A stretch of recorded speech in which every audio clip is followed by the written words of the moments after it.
Hi, నా పేరు doctor J Srinivas Kishore. నేను పీడియాటిక్ సర్జన్ మరియు పీడియాటిక్ యూరాలజిస్ట్. ఈరోజు చిన్నపిల్లల హర్నియా సమస్య గురించి డిస్కస్ చేద్దామండి. అసలు హర్నియా అంటే ఏంటి? మన బాడీలోని అవయవాలన్నీ ఒకలాగా ప్యాక్ అయి ఉంటాయి. ఎప్పుడైతే ఈ ప్యాకేజ్లో నుంచి మన అవయవాలు బయటికి అబ్నార్మల్గా వస్తాయో దాన్ని హర్నియా అంటాం. ఇంగ్లీష్లో చెప్పాలంటే abnormal protrusion of విసరా through the body cavity అంటాం. సో ఇది ఏ లొకేషన్లో వస్తుంది అనే దాన్ని బట్టి దాని పేరు ఉంటుందండి. సపోజ్ బొడ్డు దగ్గర మీకు వచ్చిందనుకోండి, దాన్ని అంబ్లికల్ హర్నియా అంటాం.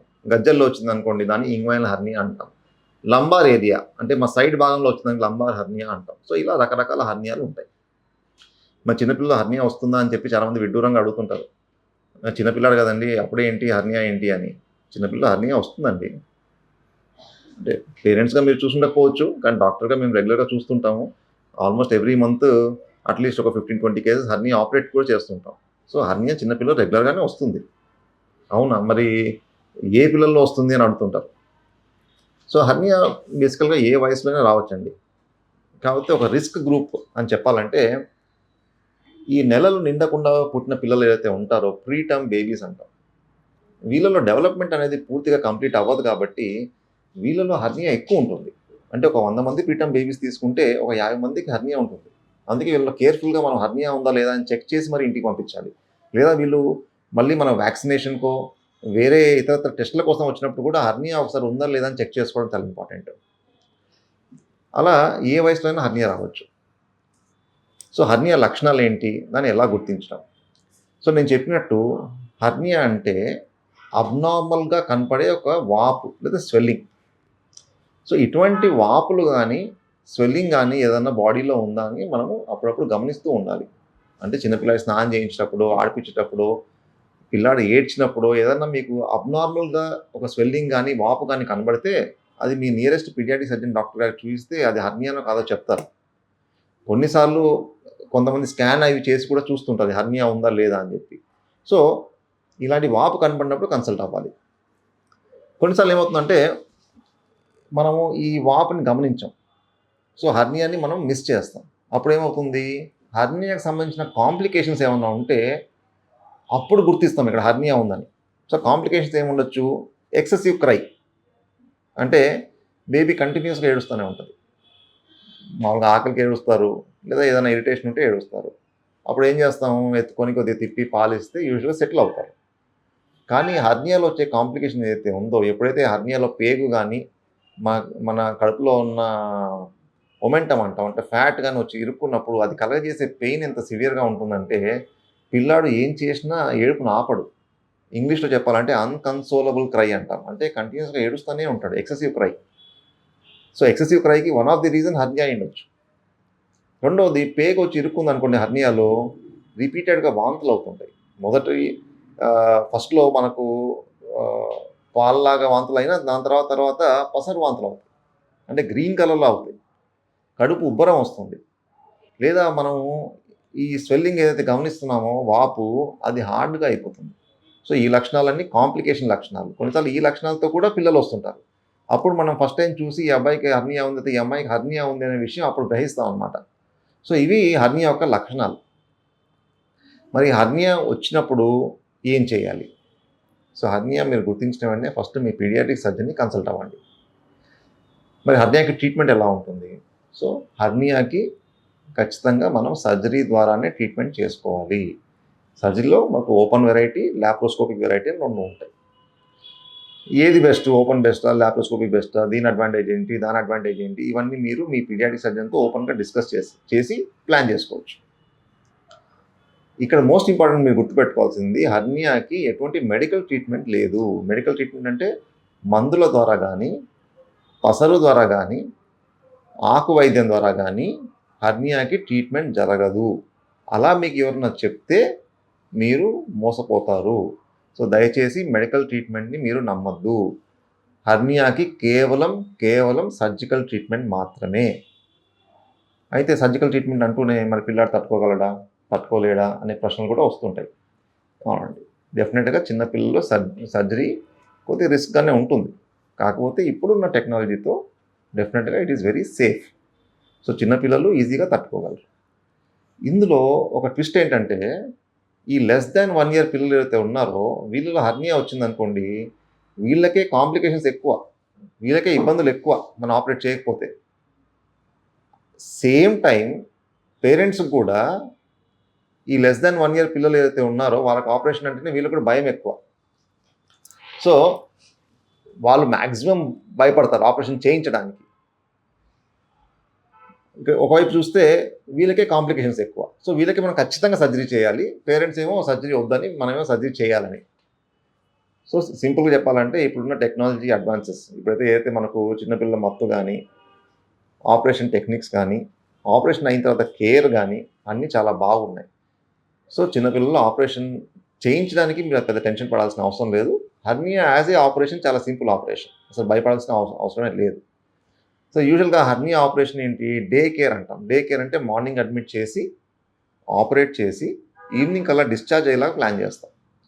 సో, హర్నియాలో ఏదైనా ఉంటే గింటే మనకున్న చిన్న కాంప్లికేషన్ మత్తు. అది హర్నియానే కాదు, చిన్నపిల్లల్లో ఎవరికైనా మత్తు అనేది కొద్దిగా రిస్కీగా ఉంటుంది. అందుకే ఒక ట్రైన్డ్ పీడియాటిక్ అనస్థెటిస్ట్ ఉంటే సర్జరీ సేఫ్‌గా చేసుకోవచ్చు. మరి సర్జరీ అయిపోయిన తర్వాత పిల్లాడు ఎలా ఉంటాడు? వీక్ అయిపోతాడా? తిరగగలడా? తిరగలేడా? ఫుడ్ ఏం పెట్టాలి? ఇట్లాంటి క్వెషన్స్ కూడా అడుగుతుంటారు. హర్నియా అనేది వెరీ సింపుల్ సర్జరీ అండి. హర్నియా మనం ఆపరేట్ చేసి 1 డేలో ఇంటికి పంపిస్తున్నాం అంటే అర్థం ఏంటి? పిల్లాడు బాగా అయిపోయాడని. సో, ఇంటికి పంపిస్తున్నాం అంటే ఎటువంటి రెస్ట్రిక్షన్స్ మనం ఎక్స్‌పెక్ట్ చేయట్లేదని. సో, హర్నియా అయిపోయిన తర్వాత పిల్లాడికి మనం ఫుడ్ రెస్ట్రిక్షన్ అంటే ఇవే పెట్టాలి, ఇవి పెట్టకూడదు అట్లాంటి రెస్ట్రిక్షన్స్ ఏమీ లేవు. యాక్టివిటీ రెస్ట్రిక్షన్ కూర్చోకూడదు, నిల్చోకూడదు, రన్నింగ్ చేయకూడదు ఇట్లాంటి రెస్ట్రిక్షన్స్ కూడా ఏమీ ఉండవు. So, no activity restrictions, no food restrictions. So, వాళ్ళు ఒకసారి సర్జరీ అయిపోయిన తర్వాత ఫ్రీ. వాళ్ళు ఏం కావాలంటే చేసుకోవచ్చు. మరి ఆపరేషన్ అయిపోతే సార్ ఇది ఒకసారి మళ్ళీ వచ్చే అవకాశం ఉందని అడుగుతుంటారు. మళ్ళీ వచ్చే అవకాశం ఉంటుంది, కానీ చాలా అరుదు. అంటే 0% అని చెప్పను కానీ చాలా అరుదు. అంత కామన్‌గా రాదు. కాకపోతే ఈ ప్రీటర్మ్ బేబీస్ అని చెప్పాను కదా! అంటే నెలలు నిండకుండా పుట్టిన పిల్లలైతే ఉన్నారో వీళ్ళల్లో ఇంకొద్దిగా కామన్‌గా మళ్ళీ వచ్చే అవకాశం ఉంటుంది. ఎందుకంటే వీళ్ళల్లో టిష్యూస్ అనేవి అంత స్ట్రెంగ్త్ ఉండదు వాటికి. సో, రిపేర్ చేసిన తర్వాత కూడా కొన్నిసార్లు మళ్ళీ వచ్చే అవకాశాలు వీళ్ళల్లో ఉంటాయి. సో, 0% అని చెప్పను, కానీ చాలా అరుదు. అంత కామన్‌గా మళ్ళీ రాదు. అయితే ఇంకో ఇంపార్టెంట్ విషయం ఏంటంటే, సపోజ్ మనం కుడివైపు ఆపరేషన్ చేసామనుకోండి, ఎడమ వైపు వచ్చే అవకాశం ఉంటుంది. అందుకే కుడివైపు ఆపరేషన్ చేసామనుకోండి, ఎడమ వైపు కొద్దిగా గమనించుకుంటా ఉండాలి. అటువైపు కూడా ఏమైనా వాపు లాంటివి వచ్చి, మనకు ఒకవేళ హర్నియా లక్షణాలు కనబడితే వెంటనే పీడియాట్రిక్ సర్జన్‌ని అప్రోచ్ అవ్వాలి. సో, ఈ జాగ్రత్తలు తీసుకోవాలి. హర్నియా ఆపరేషన్ చేయాలి అంటూనే మొదట వచ్చే క్వెషను ఆపరేషన్ ఎప్పుడు చేయాలి? టైం ఉందా? ఇది కామన్‌గా అడిగే క్వెషన్స్.